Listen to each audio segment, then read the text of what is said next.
the government immediately intimidate the members of the academic for giving this information. So it's a very difficult environment for news and free expression in my country, and this is a very bad thing in a context of an epidemic. Hello, my name is Christi.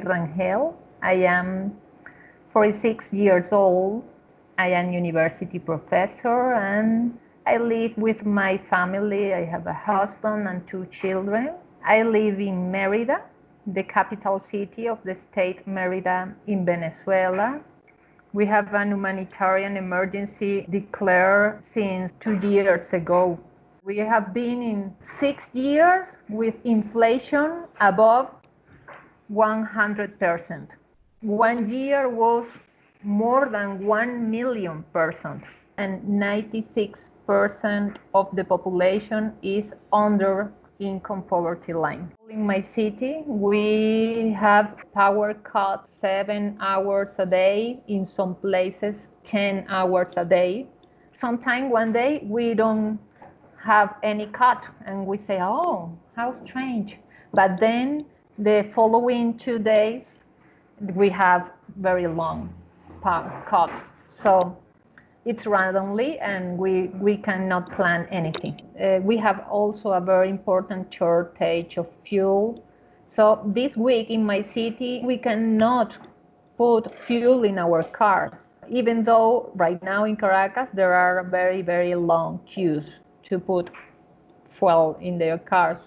But here in my city and in many cities around mine, I am in the west side of the country.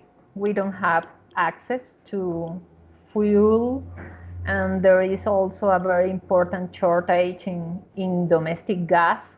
So if you don't have electricity and you don't have gas for cook, people cannot cook.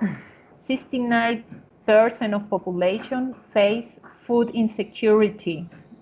The supply, I think, is enough because demand has decreased and not many people can buy food. Now, because of the shortage of fuel, that for sure will affect transportation of food in the country. So we have a difficult situation with nutrition in our country right now. In this context, coronavirus arrived, and well, it's another problem that take us in a very vulnerable situation. Since 2015 to 2020, more than 5 million people go out to look for better conditions of life in another countries. But after COVID-19, many people have tried to return. In this month, more than 100,000 people returning. The government has called these people biological weapons. And this has been criticized by civil society organizations and churches and politicians because these people is suffering. They are refugees and they return because they are without houses, job, and food. Right now, people with symptoms of COVID-19 do not report their conditions because they fear being taken to quarantine places where are no guarantees of respect of human dignity. So it's a tough situation right now in our country. We have seen in social networks that people that have symptoms are not being received in the public health institutions because they say they don't have beds. And so now it's a moment that the epidemic is getting worse, but we don't have enough information, and because of the lack of enough PCR tests, we cannot believe the official numbers of the government, even though the World Health Organization take this data, but we here know that they are not not reflect our reality.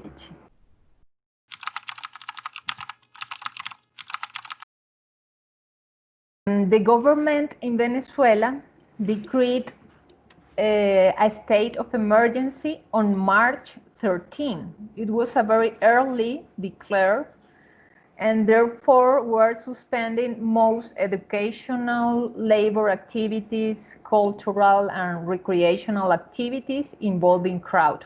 These first weeks of March, most of people was very scared and stayed at home.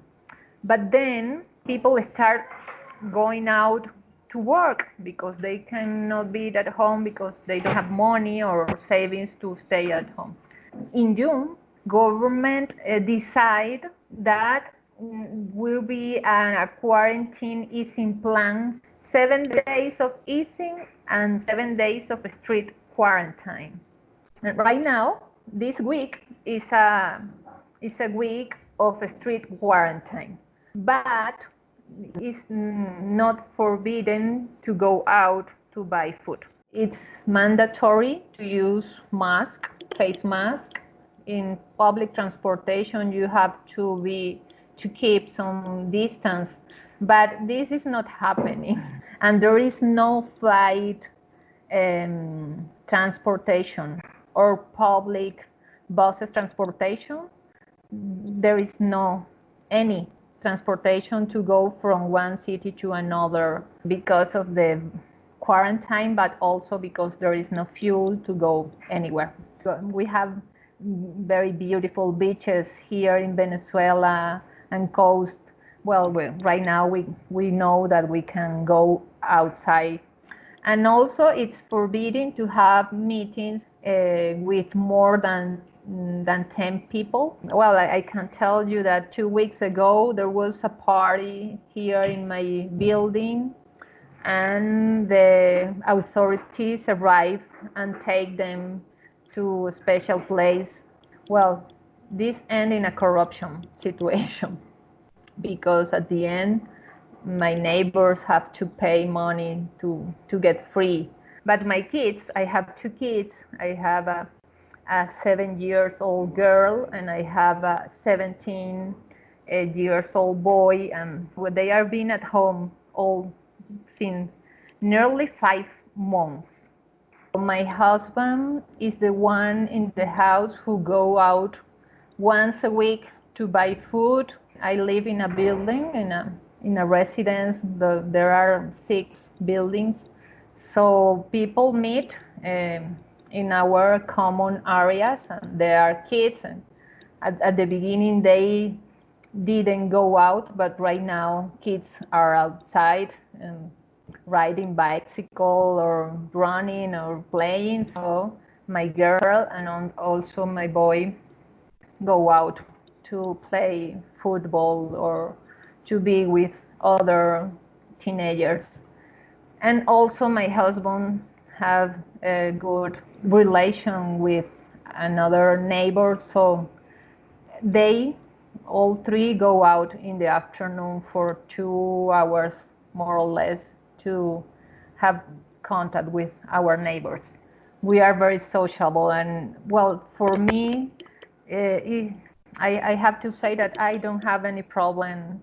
I've been very busy with my work at home, but I know that, for example, for my father, my mother died 6 years ago, so my father lives alone, and it has been very, very difficult for him, and also another uncle who lives alone too. So my father says that he feels very depressed. The government says that older people don't have to be outside. For example, to go to bank, they choose only 1 day of the easy quarantine week. But I think this is worse because they can go to the bank only once every 15 days. So this day the bank is so crowded, and many people they don't keep distance between them. So I think it's not a good policy.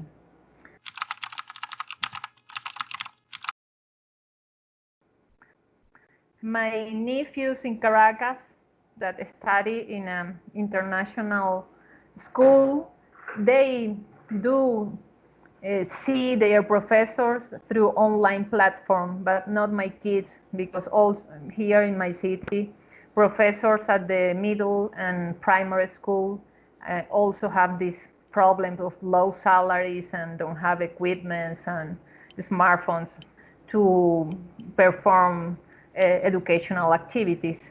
Our salaries in public universities erode because of hyperinflation. So right now our salary is $5 a month. So if a professor needs to change an equipment, they can do it because our salary is not enough even for food. Through emails, my kids receive their homework and send it back to professors without any online contact. I think it's a very bad situation for kids in general. Even though we have our best intention for care of their education, I am a university professor, so I don't have skills for being a second grade teacher at school or being a high school professor for my son. Try to be an English teacher and try to be a piano teacher. But I tried, and my husband, we try to do our best. Nothing can replace the school environment for kids. I think this situation will deep the inequalities and poverty problems. And the education for kids is a very, very bad consequence of the COVID-19.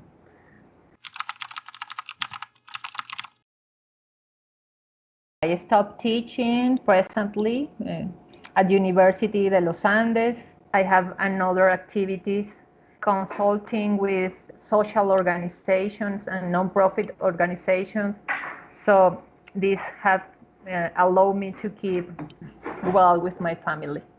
But my work dedication has increased. As I said before, my children are at home all the time, so I must play a role with them right now. But fortunately, I can do a lot of my work from home. So I research, write papers, and teach through online platforms and do advocacy in favor of integrity and against corruption through social network. And we have a lot of meetings through Zoom. We have lengthy interruptions in electricity, internet services, and serious fuel shortage. But I received support from Transparencia Venezuela to hire an additional internet service and buy a battery for my work equipment, so I keep connected for some hours when we have these shorts, this cut of power. It's very inspiring for me to work for this organization, and I thank God because I have the opportunity to be part of something that can give a small part of solution for changes, and also to show people how things going on in our country, and these advocacy activities are very stimulating for me. I invite you to know our organization, Transparency International, in our website, and know a little bit about in this organization. It has charters, more than 100 charters in worldwide, and the headquarters are in Berlin, in Germany. But we are here in Venezuela. We are one of the charter of this organization since 15 years ago.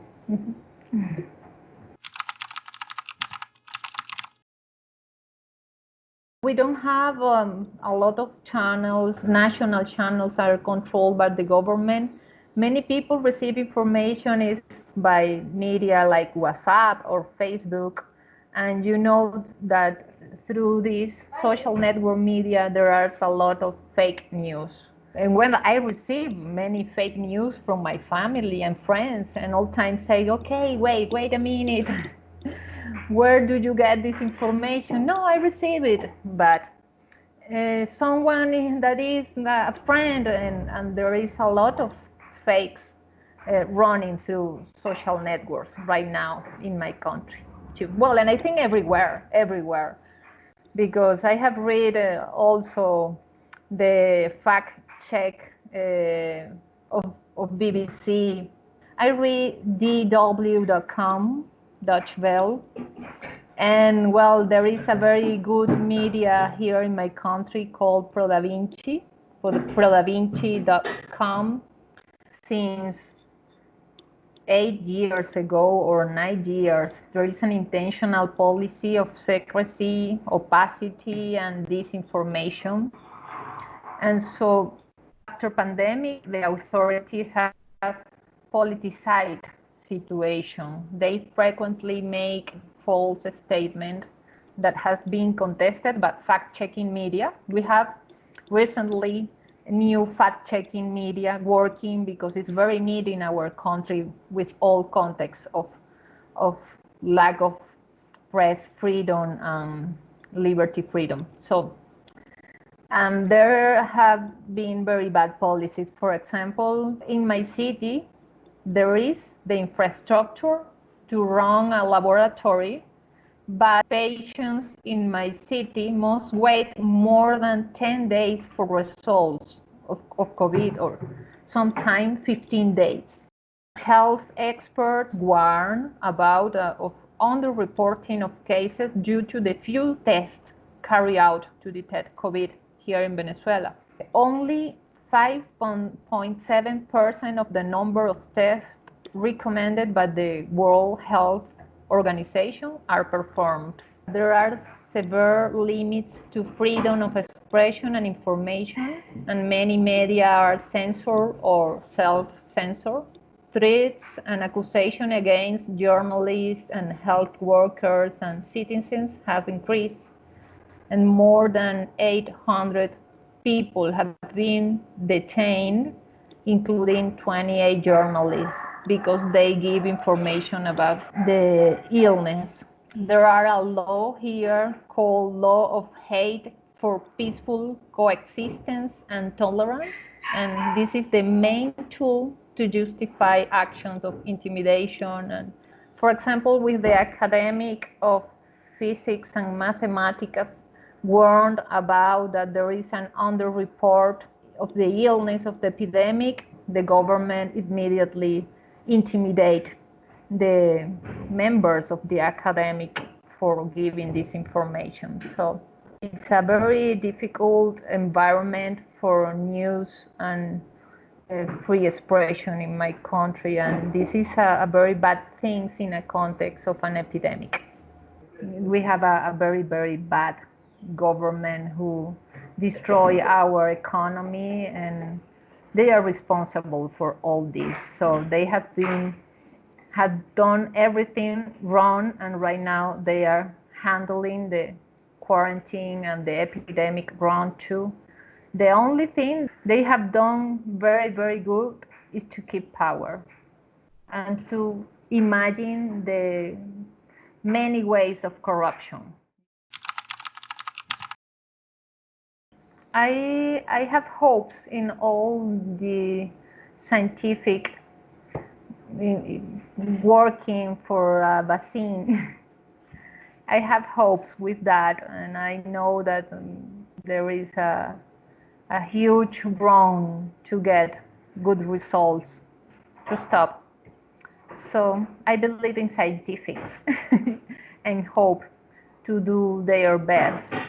In my country specifically, well, it arrives in a very bad moment, and so maybe in the next 2 or 3 months, many people will die in my country because maybe people that could survive, but our sanitary and institutionality it's so broke and so bad that it's possible that many people die because of the lack of attention, of care attention.